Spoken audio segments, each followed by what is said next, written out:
Türkiye boshqasi Ankarada 13 saat isamisiz muhtaram to'ng'ishlar. Bugun 2025 yilning 5-may dushanba kun. Siz turdan tur efirda Türkiye Ovozi radiosuning tatar tilidagi top shorini tinglaysiz. Bizning programma 16 metrli qisqa to'lqinning 17615 kHz eshitilidan 42 derece kun çıgış yönelişindeki Türksat 3A hem Türksat 4A yarışları bilen 3 taqır w.trt.dinna.com internet adresi aşağı hem kısa telefonlarının TRT Dinna tığına qo'shimtasidan Voice of Turkey What is radio kanalından topşular. Topşuğumuzun bugünkü şarılışında so'nggi haberlerden so'ng 1000 yıllıkның birinchi şerege programmasi bilan Türkiye dünyanın yıldızları yozmasini taqdim etarmiz.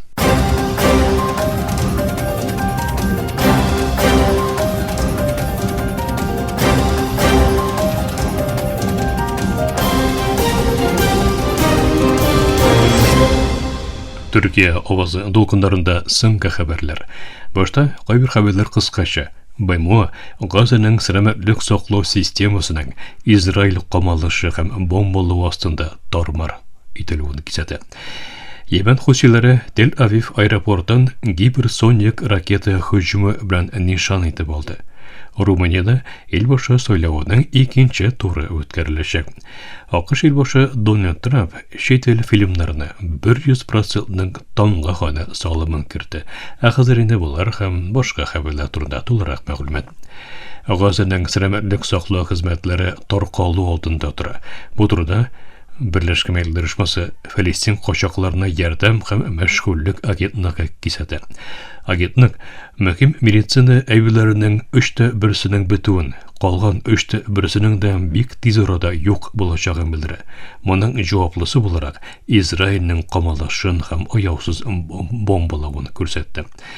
Krizisga qaramasdan Filistin qochoqlarına yordam ham mashg'ullik agentligi G'azoning tib salomatlik saqlov xizmatining muhim shag'anag'i resursi bo'lib turg'ini davom etadi. Umum komissar Filippe Lazzarini keskin ravishda kesadi. Qamalish bombalar bilan biratan tog'inda ko'proq xotin qizning ham bolaning o'lim riskini ega. İsrailning G'azo harbiy yog'inda 2023 yilning oktyabr oyidan beri 52,400 dan ko'proq Filistinli halok bo'lgan ham Tel Aviv xalqaro jinoyat mahkamasida genotsidda g'ayblanadi.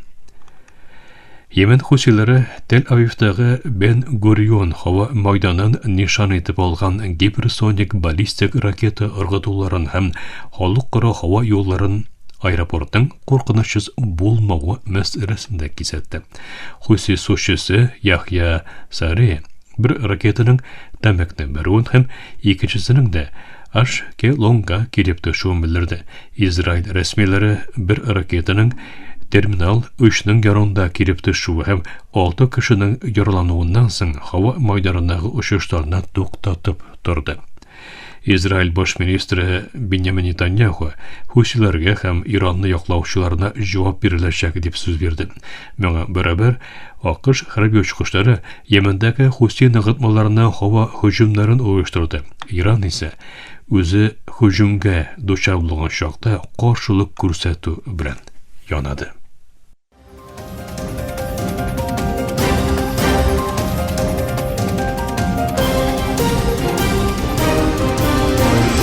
Türkiye Ovozi dolqinlarında so'nggi haberlar tinglaysiz.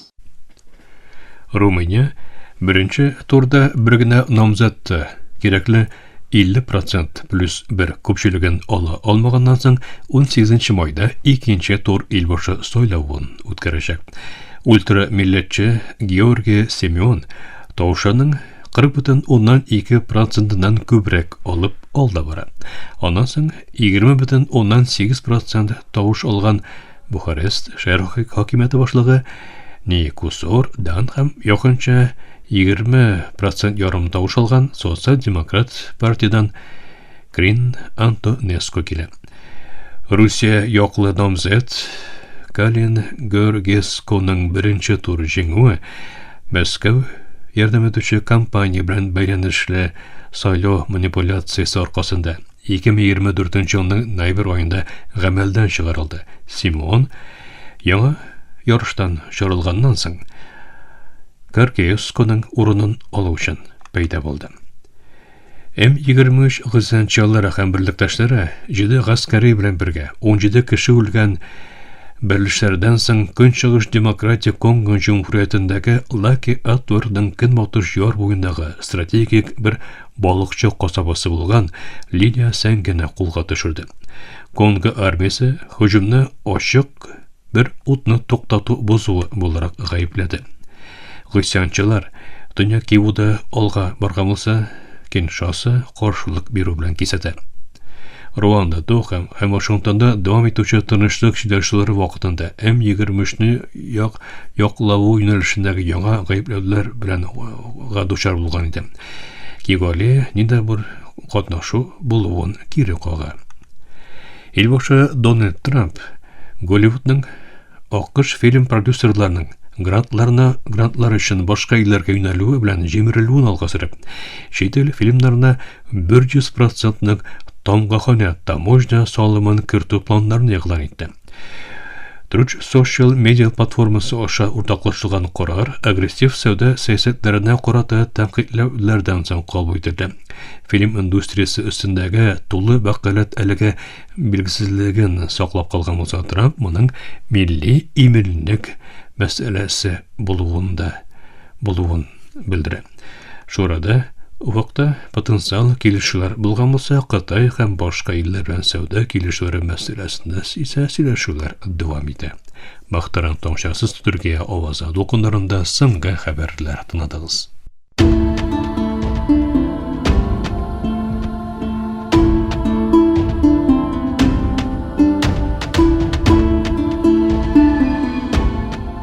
Мен еллыкның беренче ширеге.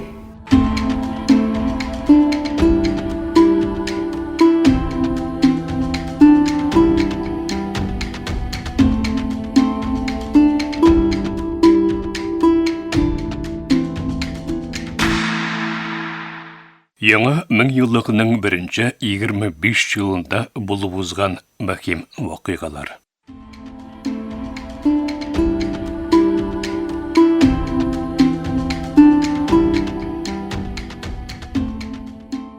Авропа Берлегенең нигезләрен тәшкил иткән һәм 1950 елда Роберт Шуманның кыйткада тынычлыкның урнашу өчен Берләшкән Авропа фикерен тәкъдим иткән тәүге көн булган 9 май Авропа Берлеге әгъзалары тарафыннан Авропа көне дип котлана. Авропа Берлеге яңа 1000 еллыкның башында 2000 елның 9 майында Авропа көненең 50 еллыгын яңа киңәю дулкынлы планнарының йогынтысы белән күркәм котлаулар белән уздырды. Брюссель җитәкчелегенең яңа гасырдагы беренче максаты элекке Варшава килешүе илләрендә берлеккә әгъза итеп кабул итеп, сәяси һәм икътисади көчен кыйтканың көнчыгышына таба киңәю булса. Ләкин үтеп барган 25 елда киңәю дулкыны яңа проблемаларны да алып китерде.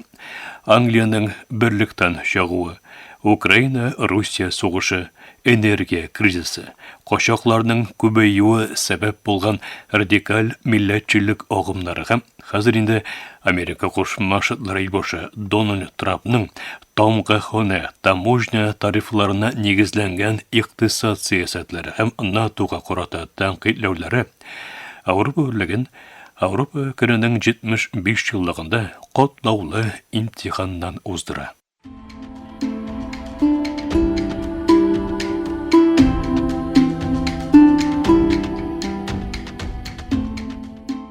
Авропа Берлеге 9 майны Авропа көне буларак котлаган булса, Авропа кыйткасындагы икенче бөтен дөнья сугышын Берлинне алып бетергән Советлар Берлеге исә 9 май датасын җиңү көне дип котлый.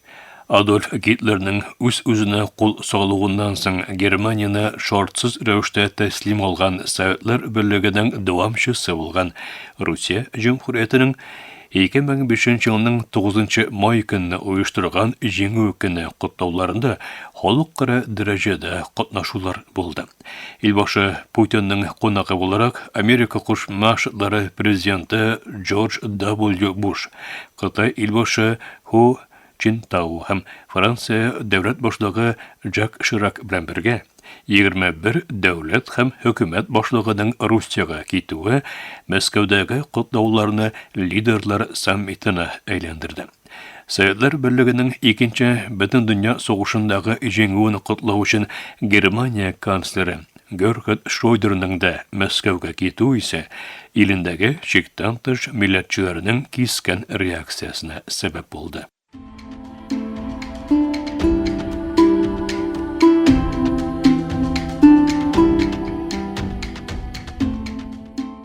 2005 елның 10 май көне илбашы Михаил Саакашвилинең кунагы буларак Гürҗистанга, Грузияга килгән АКШ илбашы Джордж W. Буш бомбалы һөҗүм омтылышыннан чак кына исән калды. Буш Грузия хөкүмәтенә яклау белдерү өчен Саакашвили белән бергә Тбилисидәге Азатлык мәйданындагы митингда катнашты.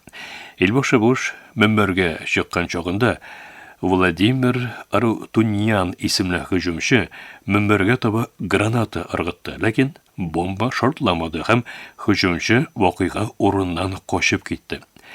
Грузия Гürҗистан полициясе тарафыннан калган өендә тотылып кулга алынган Арутуньян мәхкәмәдә гомер буе төрмәгә хөкем ителде.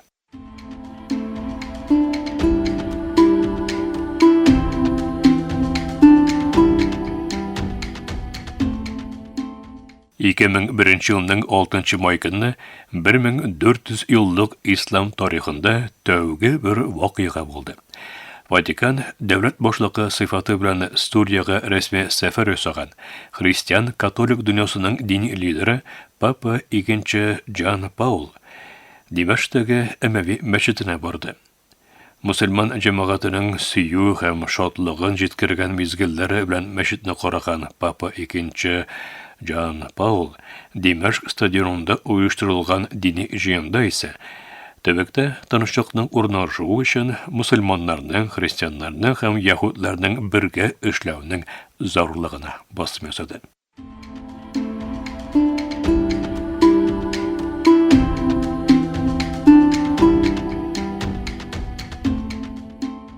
Бөек Британ Берләшкән патшалыгы белән Канада, Австралия һәм Яңа Зеландия белән бердән Инглиз милләтләр берлеге әгъзасы 14 илнең патшабикәсе булган.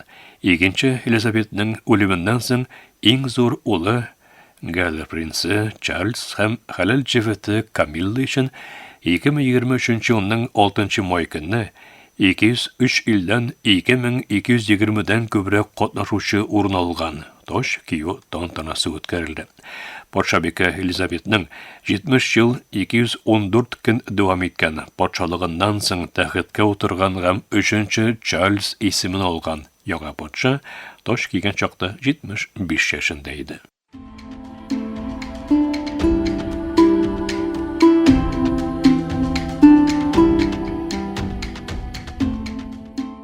Дөнья күләм танылган төрек сопрано Лейла Генджер 2008 елның 10 май көнне 80 яшендә вафат булды.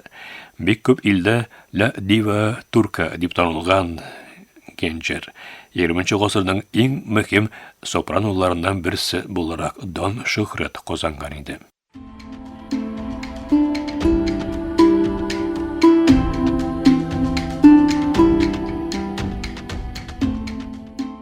Түрк киносының һәм театрының уста исеме Зәки Алася 2013 елның 8 май көнне 72 яшендә вафат булды. 1959 елда театр сәхнәсенә адымын ясаган Халдун Танер, Әхмәт Гөлхан һәм Метин Акпынар белән төзегән Деве кушы кабарет театры белән тамашачы белән очрашкан Зәки Аласяны киң катлам төркемнәргә танытучы исә ак пәрдә булды. 1973 елдан бирле кино фильмнарда уйный башлаган Зәки Аласяның Метин Акпынар белән төзегән уртаклык Түрк киносының онытылмас дуэты буларак истә калды. Дуэт роль уйнаган авылдан төштем шәһәргә. Кая карый бу адамнар, Арыслан абый һәм нефть патшалары фильмнары касса рекордларын куйган булса, Зәки Аласяга 1998 елда дәүләт сәнгатьчесе исеме дә бирелде.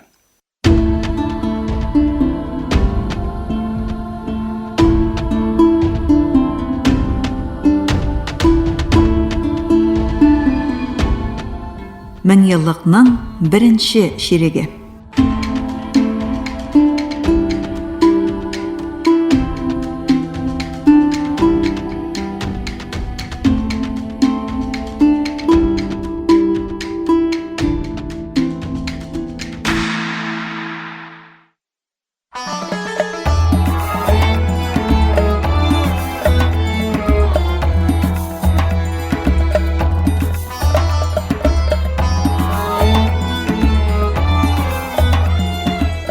Төрки дөньяның йолдызлары.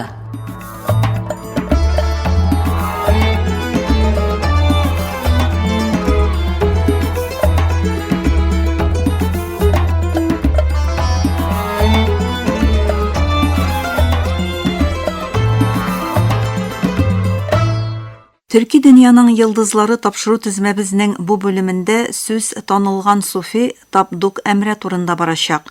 Аны халыкара мөнәсәбәтләр белгече Җәмил Дуач Ипәк әзерләде.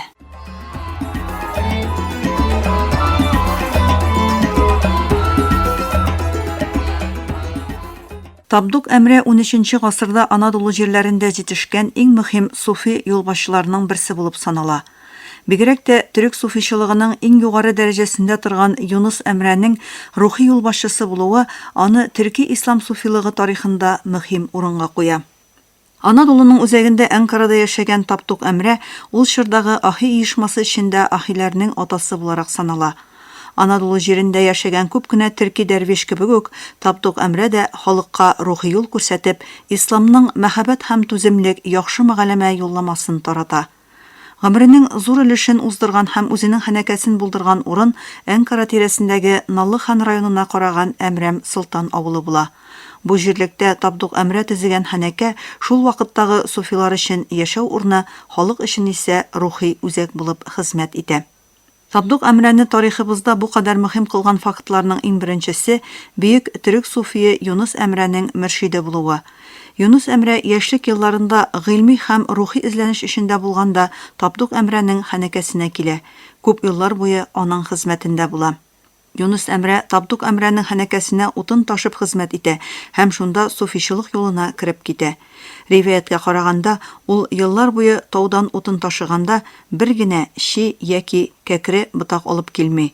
Бу символик кыйсса Табдук Әмрәнең суфиларына дәреслек һәм рухи тәрбия өйрәтүдә никадәр җитди булуын күрсәтә. Узак вакыт дәвам иткән мәшәкатьле чордан соң бер көнне Табдук Әмрә үзе җитештергән дәрвишенә безнең Юнус дип эндәшә. Бу мөрәҗәгать Юнусның хакыйкать юлында камиллеккә ирешүен игълан итү дигән сүз. Юнус Әмрә Табдук Әмрәдән алган рухи тынычлык белән илаһи мәхәббәтне һәм тыйнаклыкны төрек телендәге шигырьләр аша халыкка җиткерә. Үз әсәрләрендә даими рәвештә остазының исемен искә алып аңа рәхмәт әйтә. Үзе әйткәнчә, гомерен Табдук Әмрәнең ишек төбендә кыл сыйфатында уздырганын шигырьләрендә ассызыклый. Шушы яктан Табдук Әмрә Юнус Әмрә аша бөтен төрки халыкларының күңел дөньясына тәэсир иткән шәхес булып тора. Ахиләр ул чордагы һөнәрчеләр оешмалары белән берләшкән кардәшлек һәм юмартлык кыйммәтләрен улылап яшәгән катлау була. Табдук Әмрә дә бу мәдәниятның бер өлеше буларак, бер яктан суфи дәрвишләр тәрбияләгән, икенче яктан исә җәмгыятькә үрнәк булган югары әхлакый кыйммәтләрне гәүдәләндергән. Табдук Әмрә кешенең камиллеккә ирешү өчен күңелен паклавы һәм Хак Тәгаләгә дә, халыкка да хезмәт итүе кирәклеген үз гамәлләре белән күрсәтә. Бу аңлаеш һәм тәртип соңгы 100 елларда барлык төрки-төрек суфичылык юнәлешләренең уртак асылына әверелә. 13-нче гасырда Анадолу җирләрендә монгол яулары һәм билекләр чоры тотырыксызлыклары аркасында рухи юлга борылган киң массаларны күрергә була. Табдук Әмрә нәкъ менә шушы шартларда Юнус Әмрә кебек олы шәхесне тәрбияләп, Анадолу җирендә төрек суфилыгының тамыр җәюенә өлеш кертә. Шулай итеп, Табдук әмрә Анадолу җирендә исламны каты формаларда түгел, ә мәхәббәт һәм хикмәт нигезендә яшәүне әйдәп баручыларның берсе була. Ул булдырган дәрвишләр йорты гасырлар буе дөрес, тугры юлны күрсәтү үзәге булып кала. Төркиянең императорлык чоры архивларында Наллыхан җирлегендә Табдук әмрә зәвиясе исеме белән вакыфларның булуы һәм кызы Бажым Солтан төрбәсенә гасырлар буе хөрмәт күрсәтелүе Табдук әмрә мирасының гасырлар буе яшәвен күрсәтә. Табдук әмрә Хаҗи Бекташи Вәли, Мәвлана Җәләлетдин Руми кебек замандашлары белән бергә Анадолу төрек суфичылык традициясының нигез ташларыннан берсе булып санала. Табдук әмрә дини һәм суфилык юлламаларын халыкка җиткерүдә, төрек теленең һәм шигырьнең көчен куллану юнәлешендә дә мөһим роль уйный.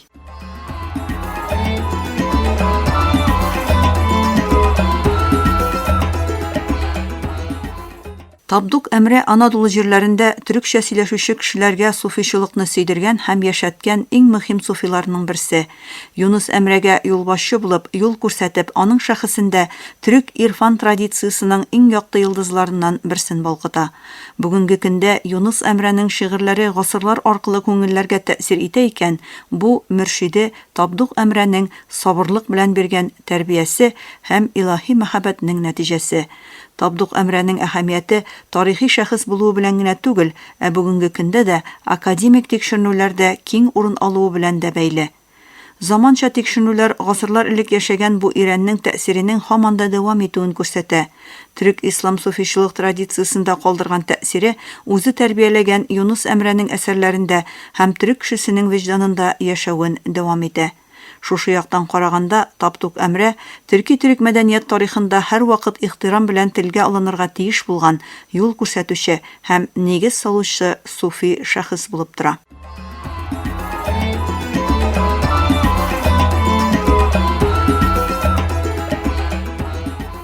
Мөхтәрәм тыңлаучылар, Төрки дөньяның йолдызлары тапшыру тезмәбезнең бүгенге чыгарылышында халыкара мөнәсәбәтләр белгече Җәмил Дуач Ипәкнең танылган суфи Табдук әмрә турындагы язмасын тәкъдим иттек.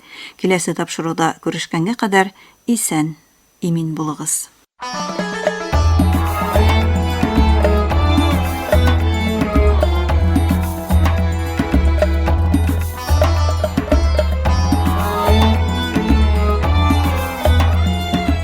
Төрки дөньяның йолдызлары.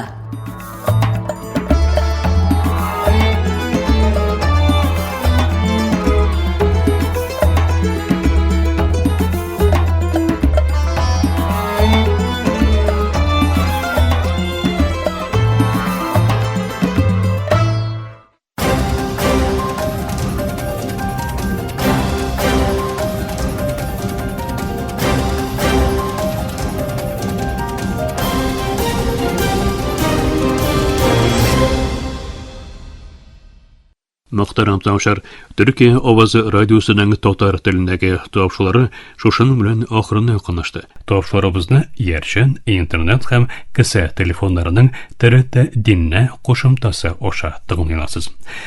Безнең программа һәр көн Төркия һәм Казан вакыты белән көндезге сәгать 1дә 16 метрлы кыска дулкынның 17615 килогерц-лыгыннан Төрксат 3А һәм Төрксат 4А ярышны белән w.trdinna.com интернет адресы аша вот из радио каналыннан тапшырыла. Ярты сәгатьлек тапшыруларыбызның кабатлавын Төркия һәм Казан вакыты белән сәгать кичке 8:40 42 дәрәҗә көнчыгыш юнәлешендәге Төрксат 3А һәм Төрксат 4А ярышлары белән w.trdinna.com интернет адресы аша һәм кесә телефоннарының ТРТ Диннә кушымтасы аша вот Вест радио каналыннан тыңлыйларсыз. Тапшырыларыбыз турында уй-фикерләрегез һәм киңәш тәкъдимнәрегезне көтеп калабыз. Мөхтәрәм тыңлаучылар, безнең адрес латин хәрефләре белән ПК 33, Яңа шәһәр, Анкара, Төркия. Почта индексы 06443. Электроник почта адресыбыз tatar@trt.net.tr. Әлегә без сезнең белән саулашабыз. Эфирдә киләсе очрашуга кадәр.